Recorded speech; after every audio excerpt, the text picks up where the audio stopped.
Welcome to Dr. Grimmy's Old-Time Medicine Show and Conversation Extravaganza. Step right up, ladies and gentlemen, and any others. If you have something that ails you, a problem, a challenge, a struggle, we have the cure. Are you bored, disdainful, thoughtful, maudlin, frustrated, or constipated? We have the cure that you have been waiting for. Myself, world-famous Dr. Grimmy, and my faithful and erstwhile assistant, Jake the Snake Garn, Cosmic Serpent, master of hidden wisdom, and owner of copious amounts of inner light. We will teach you, you will learn, and you will be happy. And so, my fine ladies and gentlemen, and others, please step right up. All you have to do is listen. We will sell you the right snake oil. It will cure what ails you, and if nothing ails you, it'll cure that too. We will teach you the secrets of the ages and the esotericness of esoteric. So enter with us now into the inner circle of sacred wisdom. Here you will find what you're looking for.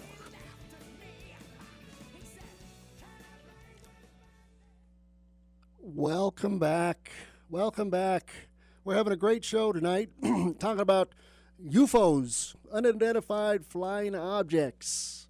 Now, they aren't always unidentified. There have been several government studies, and we all trust the government, so we'll go there. I went there, I know.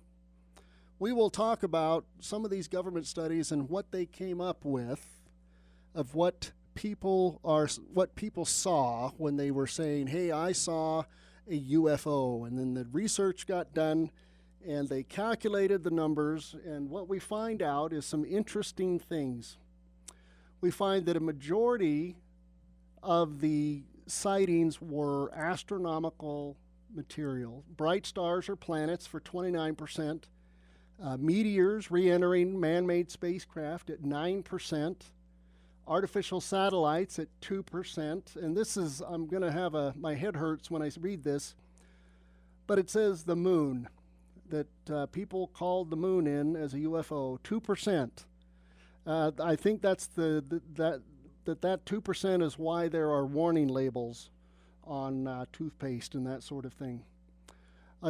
So that made up about 42% of the total reports that ended up being identified as astronomical events. The next highest level is the aircraft. Primarily, and this is interesting, advertising planes, that people identified planes that were flying with those riding banners behind them as UFOs. Other aircraft at 17%, missile launches, one case apparently was identified as a missile launch, 0.7% of the total. Other aircraft would count balloons, 5%, birds, a small percentage, 0.5%, clouds or dust. I'm not sure what that was all about, but that's what they say. And then light phenomena, what they're calling light phenomena. This would be mirages, moon dogs, ground lights, searchlights, things of that nature, kites, flares, reflections, wind-blown debris. For a total of identified cases of 88% of the total number of cases that were turned into the Project Blue Book were identified. So they were no longer UFOs, they were IFOs, identified flying objects or objects, things in the sky. However, 8.6 of the cases did not fall into any of these categories and could not be identified by any of these categories. And further, there was another almost 3% that were counted as miscellaneous, that there was insufficient information, unreliable witnesses, perhaps they were hoaxes, that sort of thing, that you could place on that 8.6% and bring up the total number closer to 10% of the total number, 1,103 cases that Blue Book studied that were unidentified, and the cause, what they were, they couldn't come up with. So even with the best and brightest looking up in the sky and looking at the data, it just seems that there is enough of questions. 10% is a significant number, 8% if we want to be even more rigorous. Some of the natural and man-made objects, though, Venus, one of all the planetary objects, that was the one most identified as a UFO. Meteors, long-lasting fireballs that leaves a trail in the sky. Weather balloons, aircraft, satellites, other man-made objects. And then misperception, which would go back to that, what they call here in the Blue Book report as light phenomena. You could call them just people who are seeing things they don't quite recognize. There is another interesting physical phenomenon that could be responsible for UFO sightings called the Fata Morgana.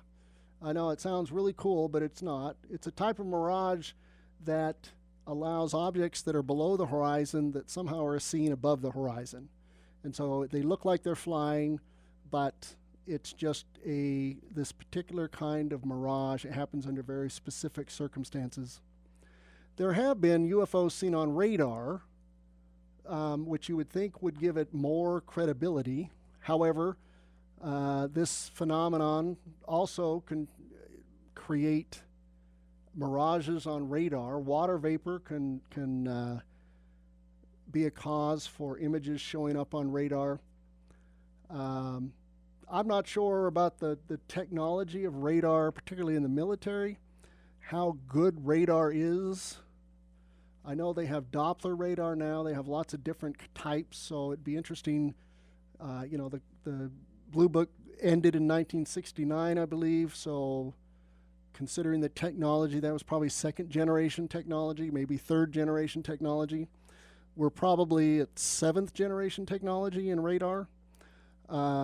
So I don't know if there would be a research project allowed to describe ghosts on the radar. So that's, so if we look at all the UFO reports, we talked about eyewitness testimony being the least reliable. And we find that when educated and trained individuals look at the data that people have collected, that a good portion of the things that are seen are identified. And so 8.6% qualify as not being identified. In other words, it can't be, blamed on a particular kind of phenomenon. That's interesting because I suspect that the individuals doing this research really wanted to find causality that was within the boundaries of their belief system or their value system, whatever that might have been. Particularly when we look at the Project Grudge, which was a deliberate, organized attempt to debunk and discredit witnesses of the ufology or of sightings, so that the Air Force would stop spending money and go on to other things. But even as late as 2012, we had a project that the data has not been released, to my knowledge, from this advanced threat identification project. It will be interesting to see what that looks like when it finally gets put out there. We've seen the one gentleman, the one Navy pilot who talked about his experience, and if the data that matches some of that, then there is some interesting discussions to be had.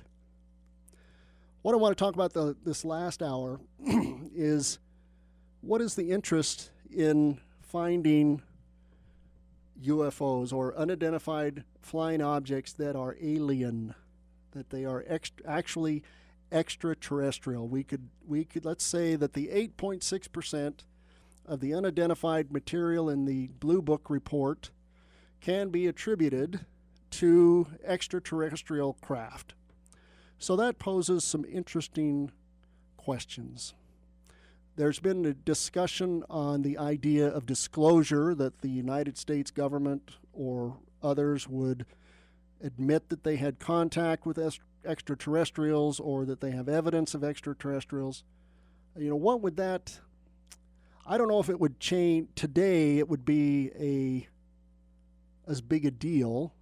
But when you go back to the early 40s, or even earlier, you remember the Halloween show of the day, the Mars invades the United States, and it was kind of presented as a radio show, but it was done in a kind of a play-by-play reality radio, if you will.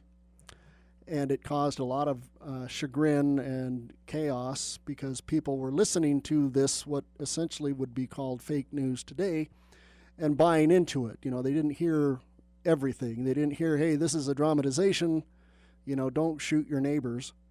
They just heard that this reporter, Orson Welles, talking about, this alien invasion and what it looked like. There have been a couple of interesting movies done on that subject. We're always, we've been invaded by the aliens artistically dozens of times. And I don't know, I guess being invaded by the Mongols would apparently be less likely than being invaded by aliens. So perhaps that's part of it, that there just isn't anybody else that we would be invaded by. So we got to come up with something, kind of a core fear, if you will, a core way of looking at the world, that we would be invaded. There's been some interesting artistic evaluations of what that would look like. And, The Day the Earth Stood Still, a powerful movie about human nature and the human response to the other. We don't agree. We don't like the other if people are different, and it creates all kinds of havoc and misery in our world. The other being, racial, or the other being gender specific, or the other being behavior, or we always seem as human creatures to define patterns, and we have to have an other. Or we just create it, someone that's different. If you don't have any doubt that that's a part of human nature, then I don't know what you were doing during the 4th through 6th grade.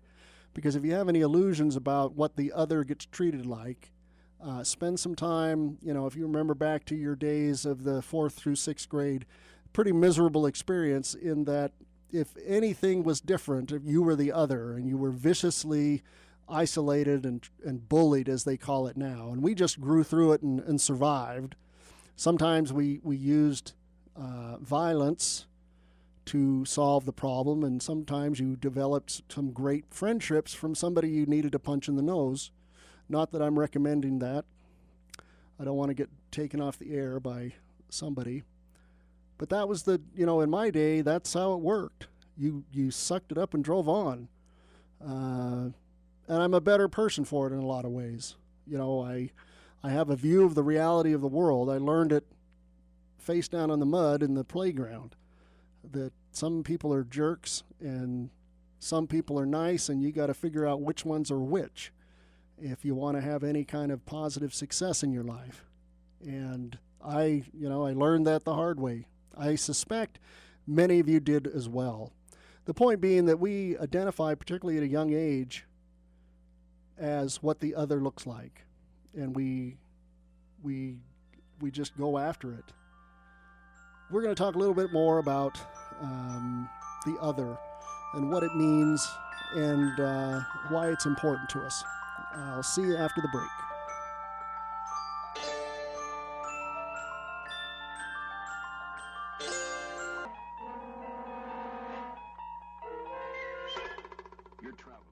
Welcome back to Dr. Grimmy's Old Time Medicine Show. Tonight, we're talking about UFOs. We've kind of talked about all kinds of the history and why people think UFOs are UFOs when they're really IFOs, and some of the government projects that have looked at these things and tried to figure out. I want to step back a little bit and get kind of philosophical about this idea of the alien, the other, that we is such a big deal. I mean, almost every identified flying object that shows up is considered to be alien. Now, in reality, that's not the case. And we saw just from the government-sponsored numbers out of Project Blue Book, cross your fingers, I know, but that a majority of the cases were identifiable, and that they became identifiable flying objects. And what I learned is that now I understand why there is warning labels on lots of things, because 2% of the individuals who saw unidentified flying objects, they turned out to be the moon. Now, I'm not a pilot or an expert, but I figured out the moon a long time ago. I don't know if anybody else mistook the moon for an unidentified flying object? I don't know, because the moon doesn't appear to be flying. It just seems to kind of hang there in the sky unless you look at it for 20 minutes. And I'm not ADD enough to do that. So there you go. But what about this other? Why do we have such a fascination with the things in the world that are different? And we always perceive the different as dangerous. And I think that goes way back to, maybe saber-toothed tiger days, and when we were competing with Neanderthals, that the different would be a threat and could be dangerous. And your survival may depend on responding to the different in a very aggressive way. Now, in our day, we don't have that sort of stressor on our lives from the different. And so we still apply, though, this need to demonize the other almost without even thinking about it. So what would an alien invasion look like? Would it be an invasion, or would they just be going along like in the Star Trek show where they showed up and like, oh, it's the Vulcans. They're kind of neat guys and they're here to help us. Or would it be what would happen if the Klingons showed up first? We got some slaves to make. And that's, when you look at the artistic presentation of what an alien invasion looks like, which is really how we, through art, is really how we explore some of the things we don't want to talk about. We see a lot of the other is not our friend, whether it's in a novel or on a movie. The big one that everybody is most familiar with in the current generation was what was it called? Anyway, they blow up the White House. They have the big blue beams and blow up the White House, and we have to figure out how to thwart the alien invasion. And they're different. They control your brain. They get into your brain and make you do stuff. And they just don't care much about humans. All they want to do is drain the oceans and eat all our minerals.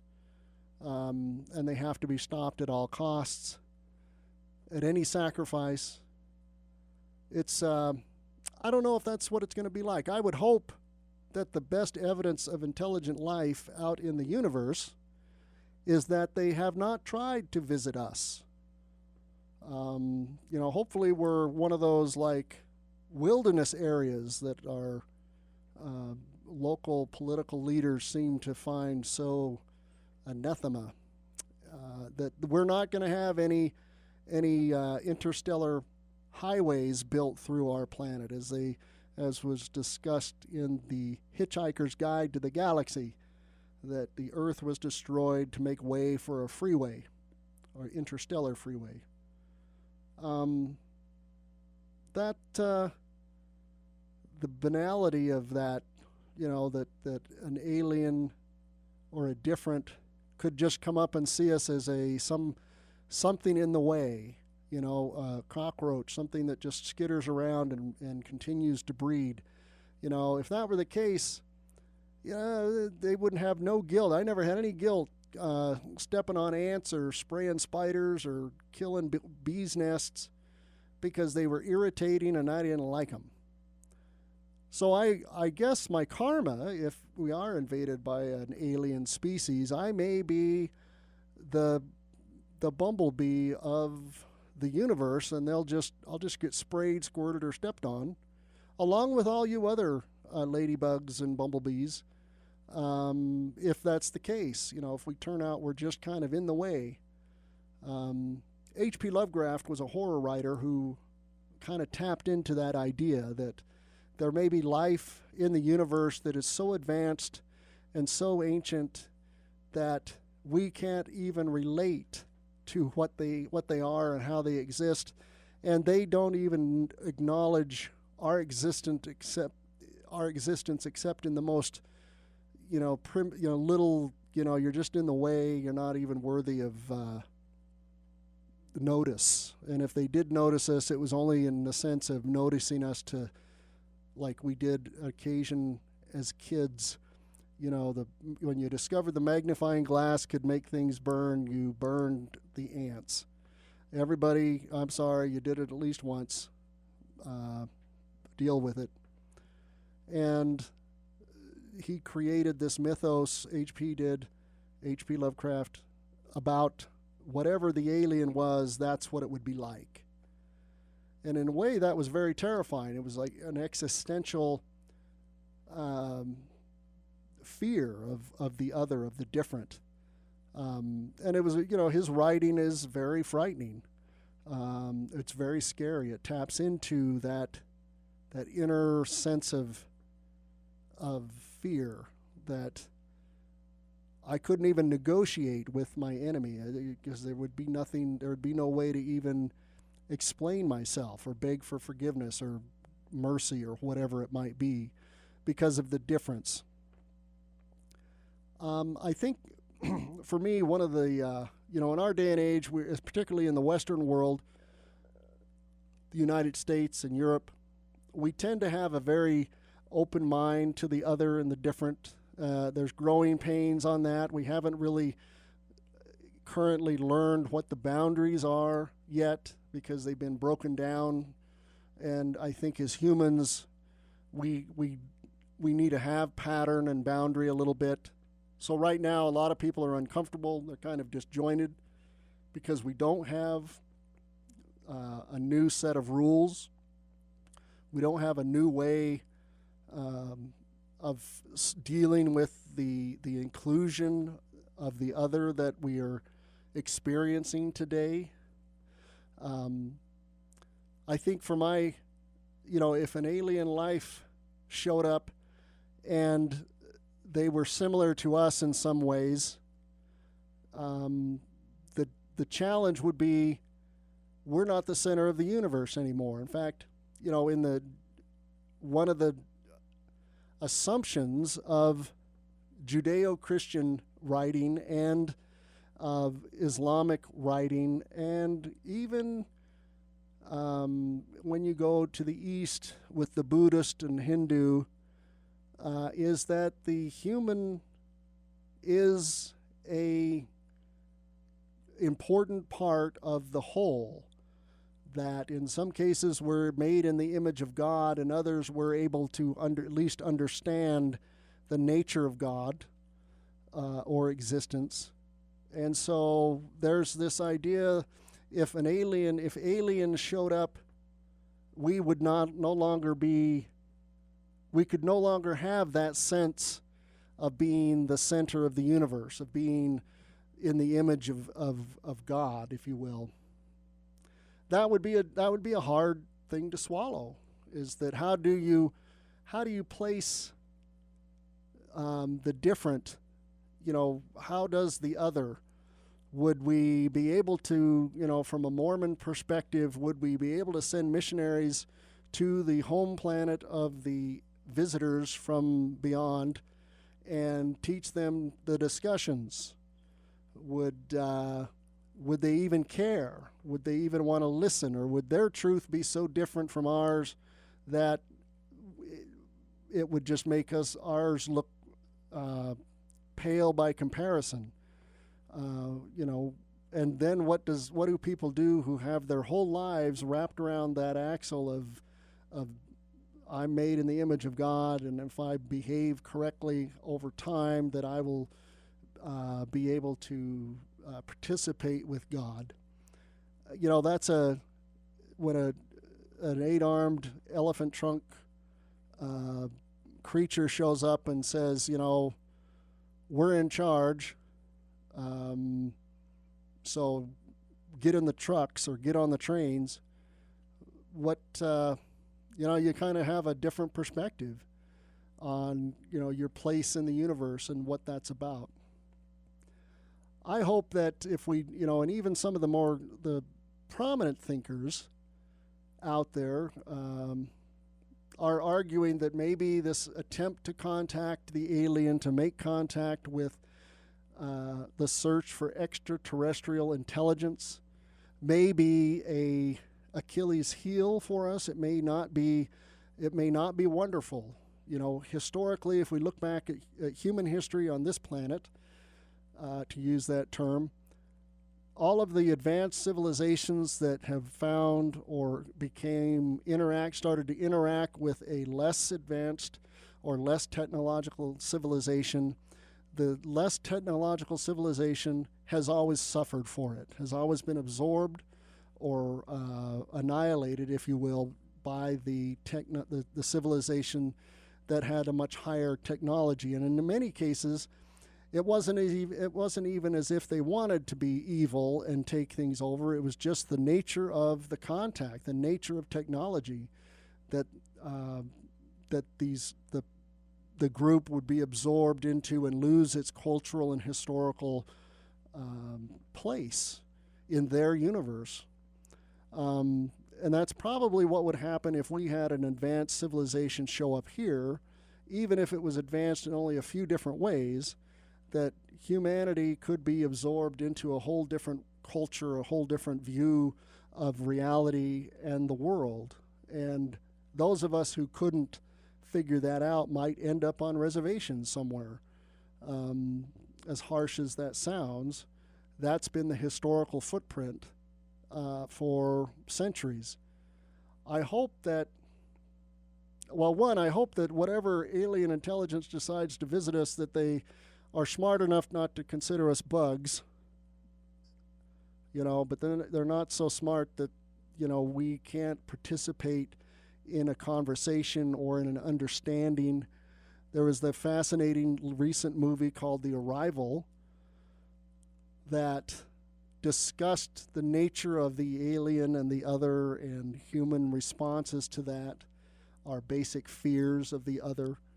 And that's a challenge because those fears are not invalid. The idea that they're not here to be our friends, they're here to cause us grief and they need to be destroyed. That's you can make a valid argument for that. Just as another person could make a valid argument that we need to spend some time and figure out what their motives are, perhaps. Who knows? Who knows who's right? I think both in the real world, both of them are correct. That we have to do both, and that's true without alien interference on our planet. That's true today with us and others. We are frustrated today with North Korea, and I usually don't speak of politics, but I think this discussion kind of leads itself to that direction. That, we see the North Koreans as an alien, as the enemy, as the bad. And their leadership has definitely trained their people to believe that of us. When in reality, their children get as hungry as ours do when they're not fed. And their houses are as cold and as ours are when there's no heat. And they want, in many cases, the same things that we do. They want a place to live. They want their children to grow up safe and successful. They want the best for their loved ones. And how can we desire to destroy other humans that truly in their heart of hearts want what we want, when it's only the small portion at the top, the evil, if you will, the ones that control that are driving the bus, who are saying and teaching this dangerous view, this idea that we're not the same, that we are so different we must be destroyed. That's for me, that's almost in modern humanity that might have worked in the Pleistocene when we were worried about Neanderthals, but it certainly, I don't think now that we're all humans, I don't think it should apply. I don't think we should have that view of the other. I understand that the other, there's a valid fear that, it's not going to be, they're not our friends. We have to respond to that. I'm going to try to talk about in the next segment a little bit about how we can do that. Give us a call if you've got some ideas. 801-254-1640. I think the way to do that is going to be similar on how we would interact with an extraterrestrial visit. So, I'll see you soon.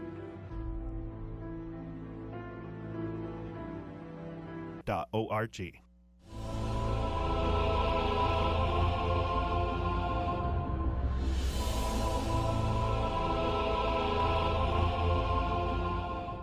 Welcome back to the last segment of this week's show. We've been talking about UFOs, and it's kind of drifted into a conversation, at least a discussion, about the other and what that means. So I want to kind of think and talk about what an alien invasion would actually look like. Now, we know that the movies give us an experience of what that could look like, but surprisingly, those images, those views, look like a World War II movie. The bad guys show up and the healthy resistors resist. That's a possibility, I suppose, particularly with the idea that is a historical truth that when an advanced civilization makes contact with a civilization culture that's less advanced, then the less advanced culture tends to be absorbed into the dominant technological culture, or they fight to not be absorbed. That was true of Native Americans on this continent. It was true of the South Americans when Spain showed up. It was true when the Northern Baltic Irish ended up in England. That these mixing of peoples, what does it look like? One of the things that generally happens is that the people who are the lesser technologically advanced tend to take pieces of the culture that is more advanced and apply it in context to their own. This can be seen by when the Native Americans were struggling with the white folk of the United States, and being forced onto reservations, forced to assimilate into this culture, the white culture of the 1800s. They tended to take pieces of Christianity and apply that to their own understanding, or the understanding that they had been taught and grew up with. And they became, in a sense, native Christians in that sense, in that they were trying to find validity in the ruling or technologically advanced view of the universe in connection with their own view and nature of the universe. We also find that they started borrowing the technology. You know, didn't take them long to figure out how to pull a trigger on a rifle. Though our efforts to teach them how to farm and how to raise animals didn't seem to work very well. They didn't have a problem with using metal knives or metal pans and all of the other advantages that our technology provided, and they would absorb the more useful items. So I would expect that if we were invaded or visited or whatever you would call it from an alien entity, alien culture, that it would look a lot like that you would see us taking the best parts of whatever their religion might be, if they had one. That's perhaps a Homo sapien-centric view that other alien cultures would have to have a religion, but we would figure something out and we would borrow those things that worked best for us, that best met whatever needs we would have at the time, whether it was learning how to pull the trigger on an alien rifle or learning how to use a zero-point energy source. We would figure that we would absorb that into our culture. We would try to perhaps even act like or behave like those others, dressing similarly, talking, learning the language and speaking the language as ways of becoming a part of and therefore less of an other, and in doing so lessen the violence that is shown to the other, at least from our perspective. It's hard to say, when we're talking of an alien culture, what their perceptions would even be, because we're only going from our understanding. And there is some argument that that life that becomes intelligence, that, evolves to an intelligence level, would probably perhaps be similar to us, only in that if that's the track plan of evolution, that up to the kind of intelligence that we have, that in other places in the Goldilocks zone where the ingredients for life are mixing together, if you have this, and I think that's a possibility, you can only look at how life is on our planet, how diverse and how everywhere there is a place for life, there is life. I think that's, this energy of life, this energy of reproducing and passing on DNA is an energy and a power that is fundamental to the concept of life. And if life is on other planets, that they are going to have that same energy. And if they didn't, I don't think that life would be the case. I think that life that has that very powerful energy, and it seems to be that any life on this planet seems to have that energy, that we would find that on other planets within the framework of, like they say, the Goldilocks zone, where there was enough water and enough of the other kinds of life-sustaining things, that through the process of evolution, that the forms may be similar to us. 2 arms, 2 legs, maybe 2 heads, I don't know. Eyeballs on the front side of the skull. So the brain would perhaps develop intelligence in the same manner, that having binocular vision seems to have an impact on how the brain formed and what it does. Again, it's just a theory that that would be the case, but it does fit some of the ideas of perhaps what are called homologous evolution, that things tend to find the most successful way to pass on DNA. However, that is a misnomer to some extent, because now they've come up with this theory of switches that DNA can turn on and turn off to do certain things that normally wouldn't occur.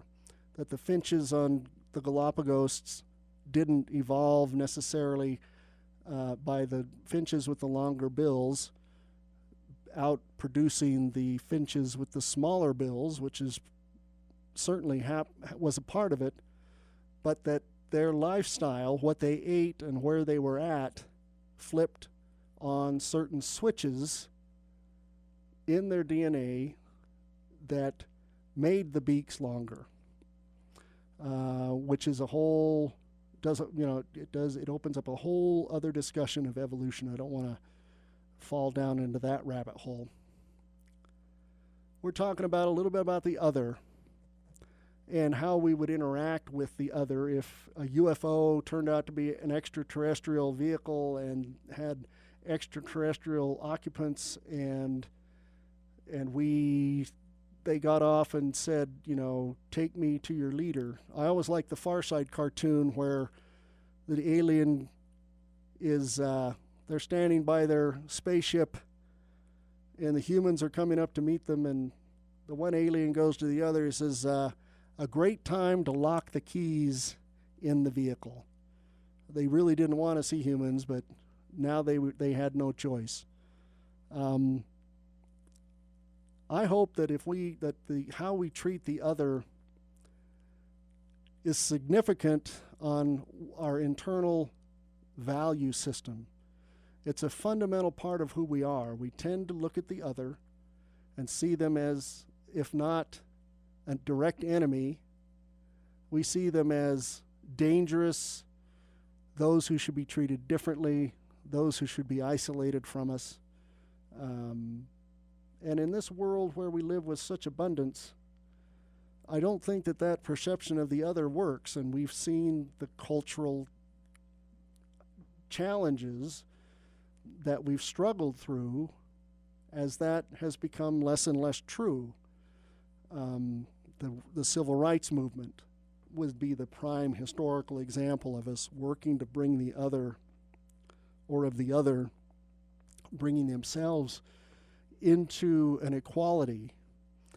I think the Constitution talks about and is fundamentally based on the principles of the Declaration of Independence that says very clearly that all men are created equal. And I would not be so, I would have to say that all people, all human, women and men, all of us are created equal. And we have in those rights given us by God of life, liberty, and the pursuit of happiness. And that we should at least be willing to extend those rights to the other, just as if we have had them, granted to us by our forefathers. It's a grace and a gift that we have had them and have kept them so long. The other can also end up being your brother-in-law or your neighbor. Try not to treat your neighbor as an alien invasion, even if he has two heads. We can always be much softer in how we interact. Even if we're afraid, we can be wiser and a little more careful. Before we burn everything to the ground, take some time to find out what the real truth is of another person or another other. Because we really do, as humans, find the other in almost everything, even amongst ourselves and our families. A person who is a member of our family who we grew up with, who suddenly decides to practice a different religion, all of a sudden they become the other. And I don't, this idea really shouldn't hold true, because we really aren't. You know, we essentially all have the same DNA. We speak the same language. And, you know, why would we search to find what makes us different? I think we could truly search to find what we have in common, because I believe there's far more of that than there is of the other, and that it might take a little more work to see all of those things that we have in common, because there are more of them. I think that we should make that effort. I believe that is a fundamental guidance from most of the dominant religions, the Judeo-Christian religion, even Islam, though Islam is struggling with its concept of the other. Certainly the Christian culture has come through dealing with what they perceive as the other in a much different way than we used to. We can apply those fundamental principles to our daily lives for real.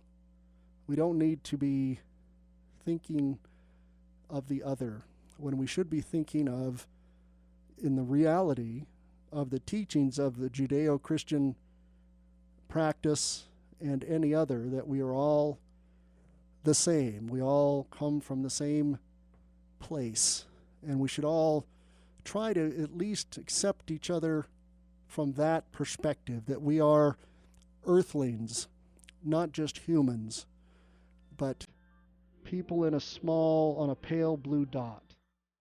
And I'm glad to have had an opportunity to talk to you, and we'll come back next week and we'll talk some more. Thank you, and have a good week.